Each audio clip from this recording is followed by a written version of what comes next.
പാപ്പ പറയുന്നു, യുദ്ധം ലോകത്തെ തിന്മയുടെ പാതാളത്തിലാക്കുന്നു. അനുദിനം നമ്മുടെ കണ്ണുകൾക്ക് മുമ്പിൽ അരങ്ങേറുന്ന മരണത്തിന്റെയും വിനാശത്തിന്റെയും ദൃശ്യങ്ങൾ നമ്മുടെ ഹൃദയങ്ങളെയും മനസാക്ഷിയെയും സ്പർശിക്കാതിരിക്കരുത്. ദരിദ്രരുടെ കരച്ചിൽ നാം കേൾക്കണം. വിധവകളുടെയും അനാഥരുടെയും കരച്ചിൽ കേൾക്കണമെന്ന് ബൈബിൾ നമ്മെ ഓർമ്മിപ്പിക്കുന്നു. യുദ്ധം നമ്മെ അകപ്പെടുത്തുന്ന തിന്മയുടെ പാതാളത്തെ കാണുവാൻ ഈ കരച്ചിലുകൾ നാം കേൾക്കേണ്ടതുണ്ട്. സമാധാനം സ്ഥാപിക്കുന്നതിന് സാധ്യമായ എല്ലാ മാർഗങ്ങളും സ്വീകരിക്കാൻ നാം പ്രതിജ്ഞാബദ്ധരാണ്. അന്താരാഷ്ട്ര സംഘർഷങ്ങൾ പരിഹരിക്കുന്നതിനും സമാധാനം സ്ഥാപിക്കുന്നതിനുമുള്ള ഒരു മാർഗമാണ് യുദ്ധമെന്ന ധാരണയെ നാം നിർബന്ധമായും തള്ളിപ്പറയണം. സാഹോദര്യവും നീതിയും സമാധാനവും മുഖമുദ്രയായുള്ള ഒരു ഉദ്യാനമാക്കി ലോകത്തെ പരിവർത്തിപ്പിക്കുന്നതിന് കത്തോലിക്കരായ രാഷ്ട്രീയ നേതാക്കൾക്കും നിയമനിർമ്മാതാക്കൾക്കും കടമയുണ്ട്. യുദ്ധം രാഷ്ട്രീയത്തിന്റെയും മനുഷ്യരാശിയുടെയും പരാജയമാണ്.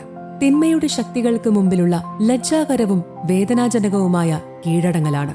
ഇപ്പോഴത്തെ ആയുധങ്ങളുടെ ഭയാനകമായ നശീകരണശേഷി അപലപനീയമാണ്.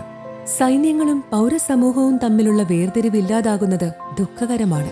പലയിടത്തായി നടക്കുന്ന മൂന്നാം ലോകയുദ്ധം എന്ന ഒരു പ്രതിസന്ധിയാണ് ഇപ്പോൾ ഉണ്ടായിരിക്കുന്നത്.